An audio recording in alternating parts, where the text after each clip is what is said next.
Bismillahirrahmanirrahim. Assalamualaikum warahmatullahi wabarakatuh.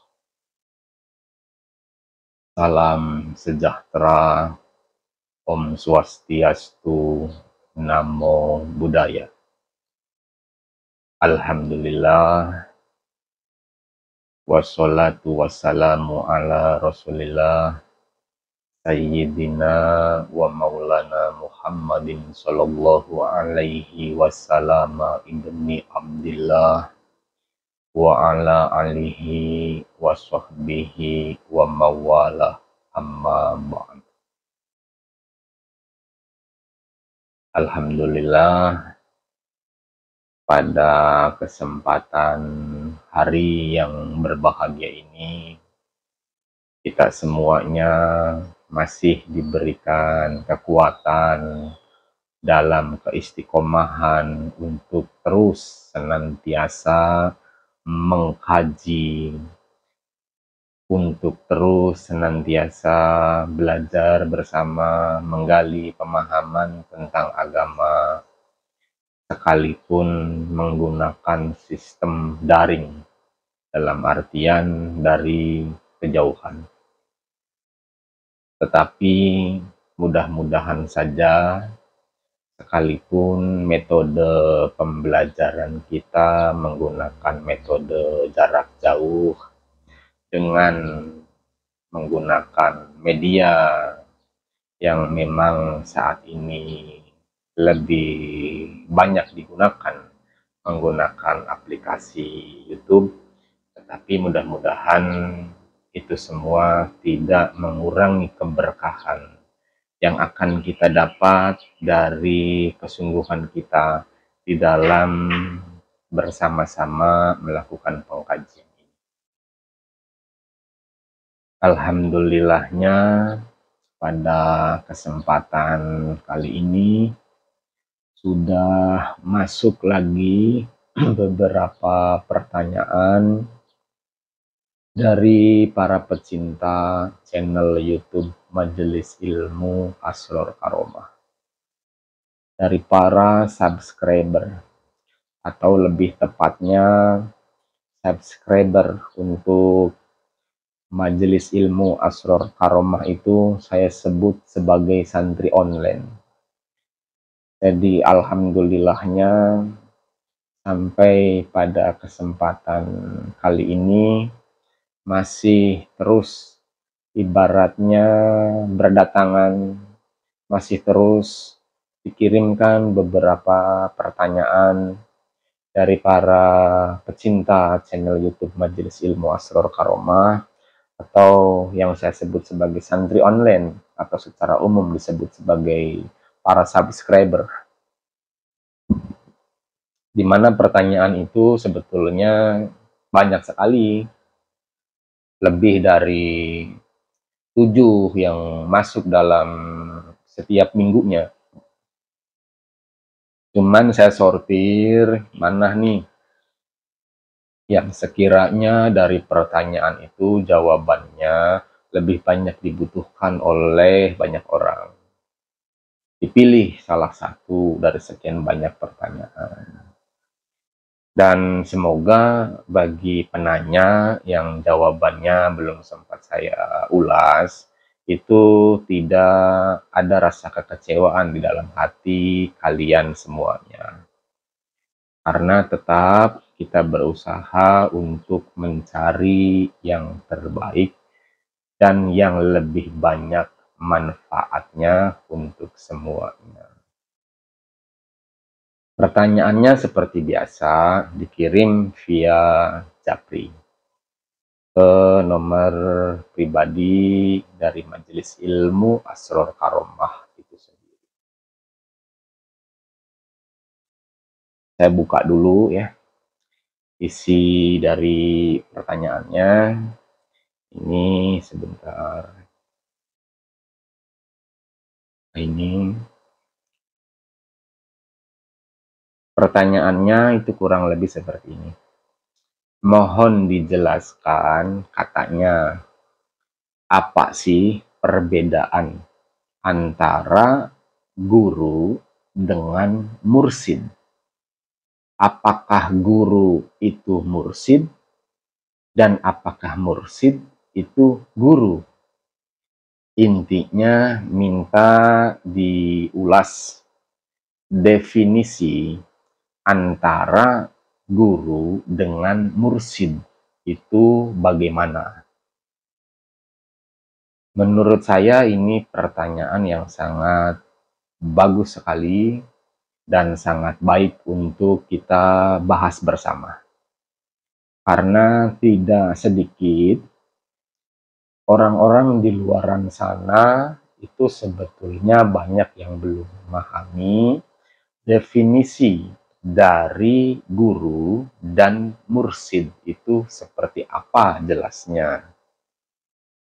Nah, mudah-mudahan jawaban saya kali ini itu bisa memberikan wacana baru, bisa memberikan pencerahan baru kepada semuanya, sehingga tidak ada kebimbangan lagi, sehingga tidak ada kebingungan lagi di dalam membedakan dan memahami apa itu guru dan apa itu mursid. Oh iya, sebelum saya jawab, sebelum saya ulas lebih jauh perihal pertanyaan tersebut, ini ada juga yang menanyakan, kemana sih saya harus ibaratnya menanyakannya, kan nomornya nggak ada. Sebetulnya ada, saudara-saudara itu tinggal buka aja Majelis Ilmu Asror Karomah via googling, via Google. Nanti kan di situ ada tuh info dan kontak. Nah, di situ ada nomor yang bisa dihubungi. Itu akan langsung nyampe ke Majelis Ilmu Asror Karomah. Nah, bagi yang ibaratnya baru nih, belum tahu, kemudian pengen mengajukan pertanyaan ke nomor yang mana, kalau memang harus lewat jalur Japri, itu tadi caranya. Baik, kita kembali ke topik utama, yakni pengulasan tentang pemahaman apa itu yang dimaksud dengan guru dan apa yang dimaksud dengan mursid. Saya jelaskan guru dulu ya. Guru itu berasal dari bahasa Sangsekerta. Kata guru itu berasal dari bahasa Sangsekerta, di mana kata guru itu terdiri dari dua suku kata, gu dan ru. Gu itu artinya gelap, gu artinya gelap, sedangkan ru itu artinya pelita atau obor lebih tepatnya. Jadi yang dimaksud dengan guru itu adalah seseorang yang dianugerahi suatu karunia berupa pelita. Pelita di sini adalah kata istilah atau kata ganti, kata perumpamaan untuk sebuah pemahaman. Yang mana seseorang itu dianugerahi suatu pemahaman atau knowledge dalam bahasa ibaratnya, ya bahasa Inggrisnya pengetahuan itu kan sama dengan knowledge. Lah, fungsi daripada knowledge itu sendiri adalah untuk menghilangkan kegelapan. Kegelapan di sini adalah kata ganti untuk suatu kebodohan. Jadi seorang guru itu adalah seseorang yang ditugaskan untuk menghilangkan kebodohan pada diri seseorang. Dengan apa? Dengan transfer pemahaman, dengan transfer knowledge. Jadi wilayahnya guru itu adalah intelektualitas. Supaya ada peningkatan dari sisi intelligent quotient. Jadi intelektualitasnya itu meningkat. Lah itu tugas orang guru. Karena biar bagaimanapun juga yang namanya pemahaman, yang namanya wawasan, itu juga bagian dari nurullah, bagian dari cahaya Sang Tuhan. Di mana cahaya itu fungsi utamanya adalah untuk menghilangkan kegelapan. Segelap apapun suatu tempat, kalau disorot dengan cahaya, maka otomatis kegelapan itu akan sirna, berganti menjadi terang benderang.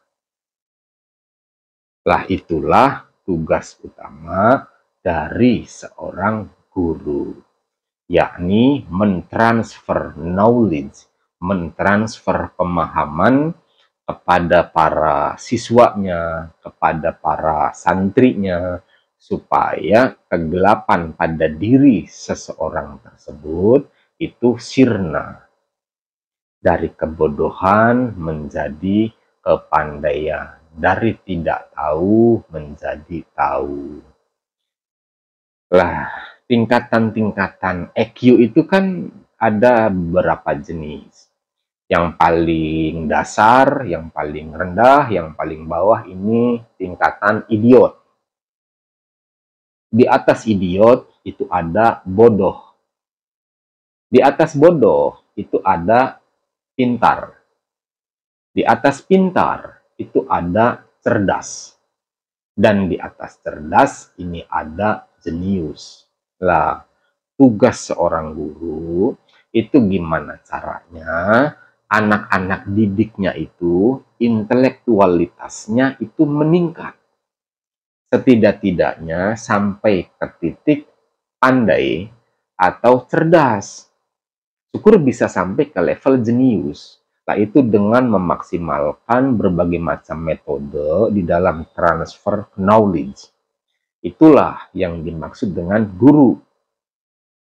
Saya ulangi lagi, guru, kata guru itu sendiri itu berasal dari bahasa Sanskerta. Terdiri dari dua kata, gu dan ru. Di mana gu itu artinya gelap dan ru itu adalah pelita atau obor lebih gampang.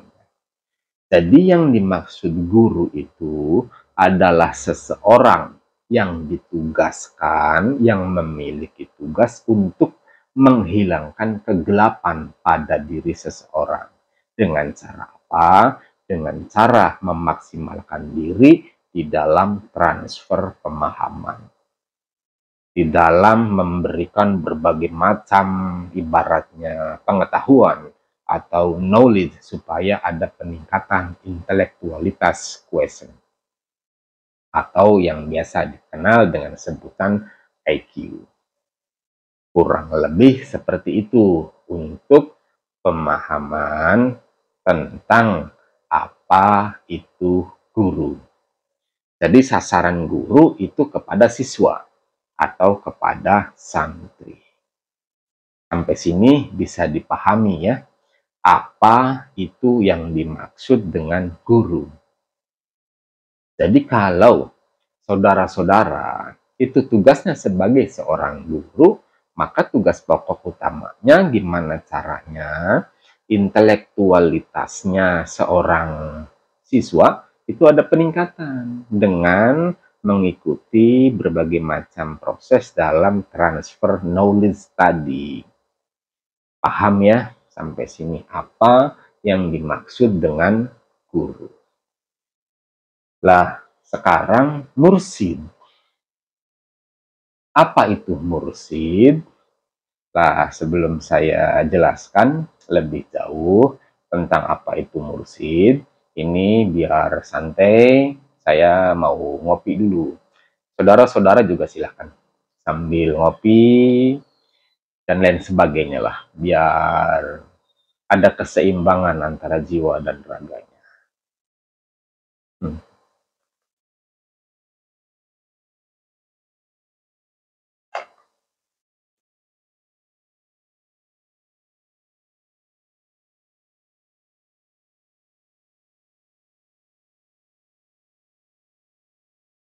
Sambil rokokan ya sayanya.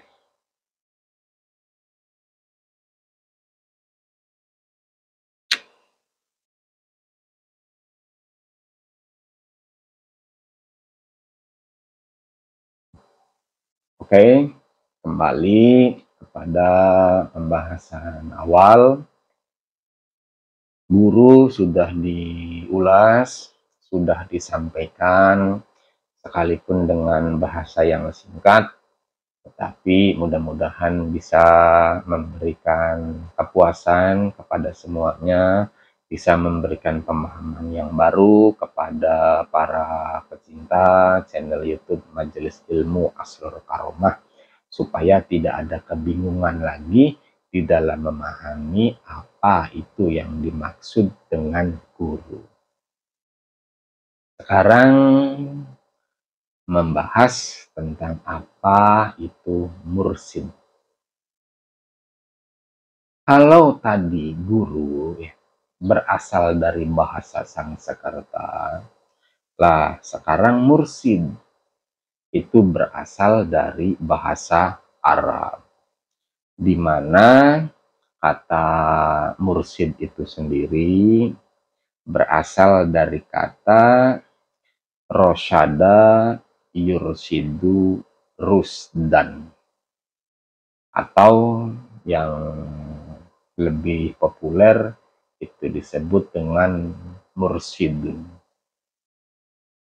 Lah, kalau dalam bentuk wajannya, ya, kata dasar dari mursyidun itu adalah af'ala, yakni arsyada yursidu irsyadan, atau yang lebih populer disebut mursyidun.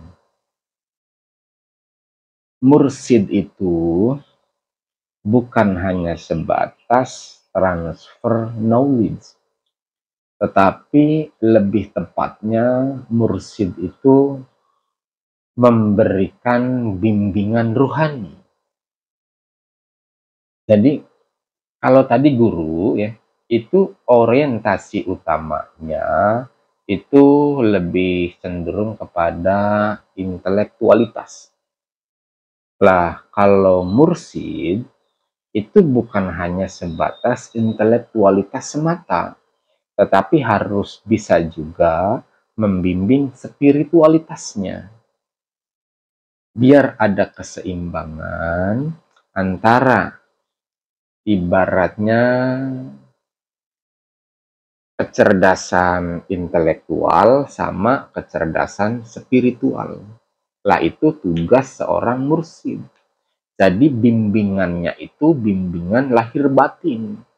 Bimbingannya di sini bimbingan luar dalam mursyid itu. Di mana tujuan utama dari seorang mursyid itu adalah mencetak para muridnya supaya bisa menjadi pribadi yang betul-betul berakhlakul karimah, sesuai dengan apa yang diinginkan oleh seorang rasul. Kaidahnya tetap sama. Innama bu'istu liutamima makarimal akhlak. Itu tugas utama seorang mursyid, yakni membimbing para muridnya supaya memiliki akhlak yang karimah. Jadi bukan hanya sebatas meningkatkan kecerdasan intelektualitas semata, tetapi gimana caranya seorang mursyid itu bisa membenahi akhlak para muridnya supaya menjadi jauh lebih baik lagi. Jadi terus pembimbingan itu nggak ada berhentinya. Itulah tugas seorang mursyid. Di samping memberikan pembimbingan, mursyid juga memberikan petunjuk.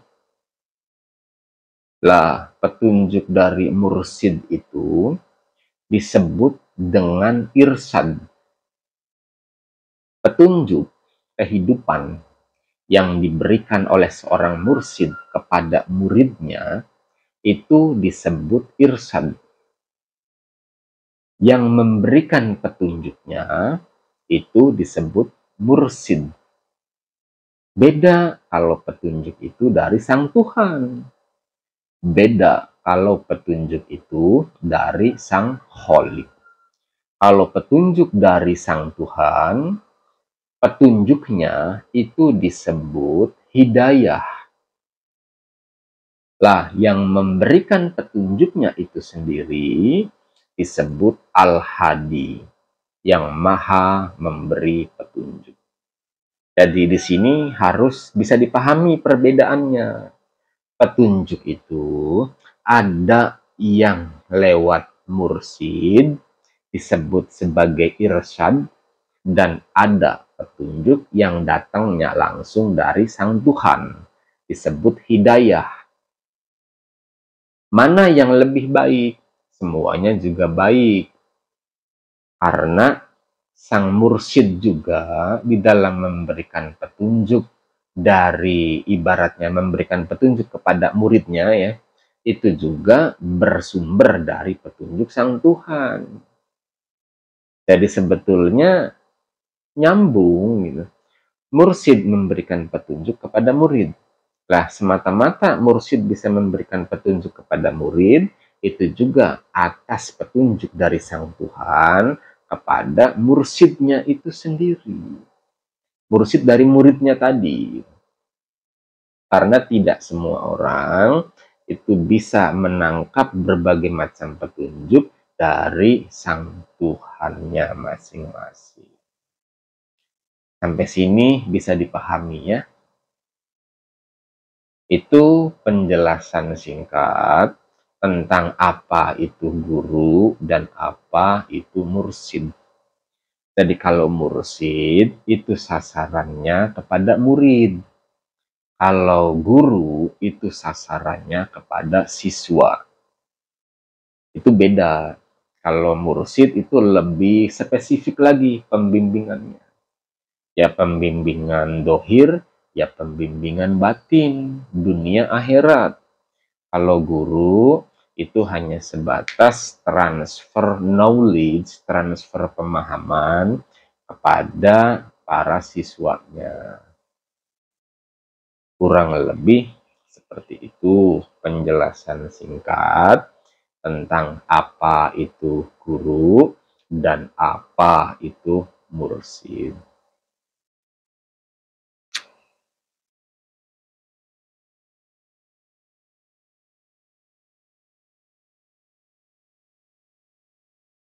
Sampai sini bisa dipahami ya oleh semuanya ini, biar nggak ada kebingungan lagi.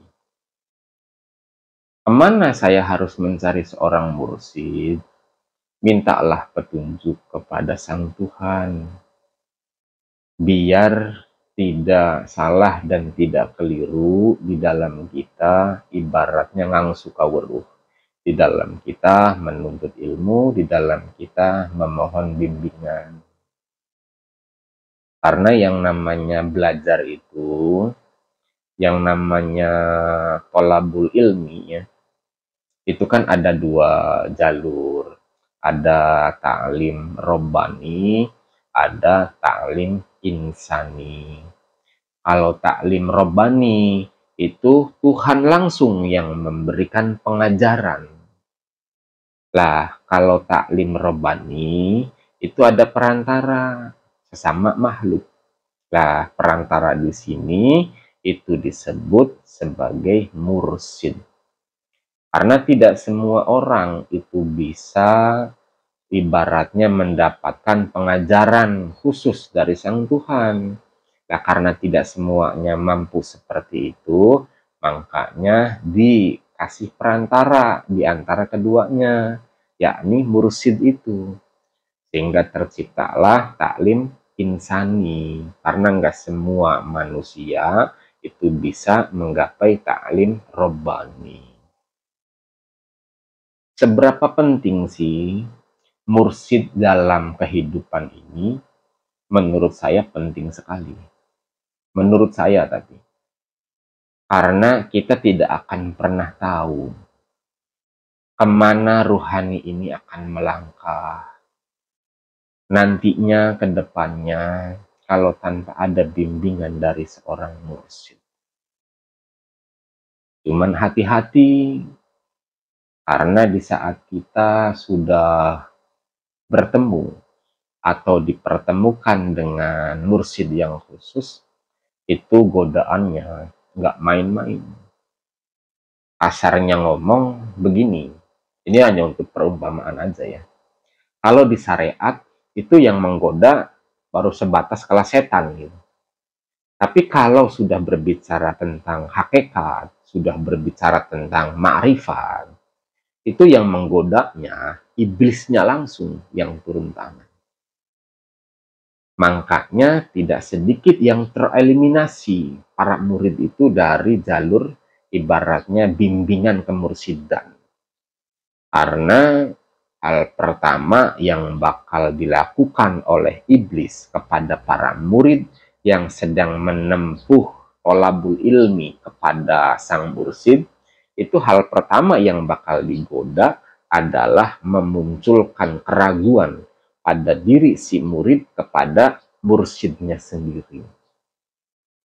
Kalau bisikan iblis itu masuk, maka bisa jadi dan tidak menutup kemungkinan murid yang bersangkutan tersebut akan kandas di tengah jalan. Dalam artian akan tereliminasi.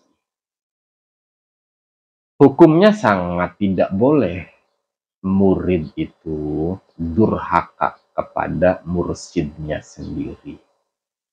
Karena mursyid itu sejatinya adalah orang tua ruhani bagi para murid-muridnya. Ibu bapak kita itu kan ibu bapak orang tua biologis untuk diri kita.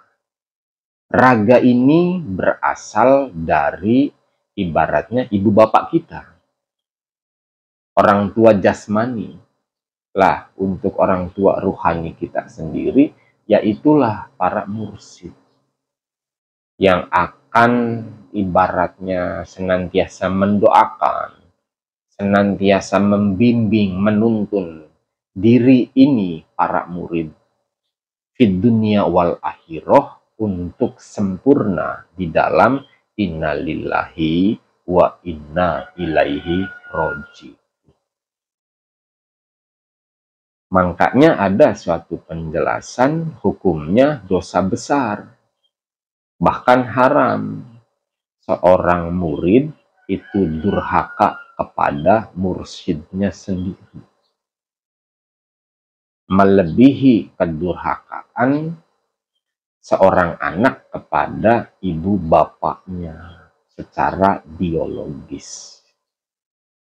Makanya hati-hati di saat diri ini sudah memutuskan untuk berguru, untuk ngangsu kaweruh, untuk thalabul ilmi kepada seorang mursyid. Karena banyak sekali godaannya. Dan tidak sedikit para murid itu merasa lebih baik daripada mursyidnya sendiri. Di saat ada murid yang merasa lebih baik daripada mursyidnya sendiri, itu jelas adalah seorang murid yang terjebak hati dan pemikirannya atas bisikan, kelembutan, dan tipu daya dari sang iblis. Mudah-mudahan saja penjelasan ini bisa membuka wacana baru ya kepada semuanya tentang apa itu guru dan apa itu mursyid. Ini rokok saya mati terus.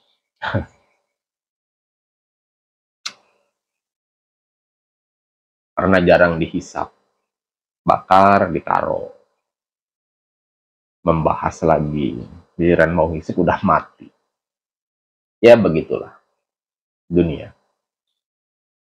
Jadi intinya bagi kalian nih yang sedang thalabul ilmi, yang sedang ngangsu kaweruh, setidak-tidaknya sudah paham sekarang apa itu guru dan apa itu mursyid.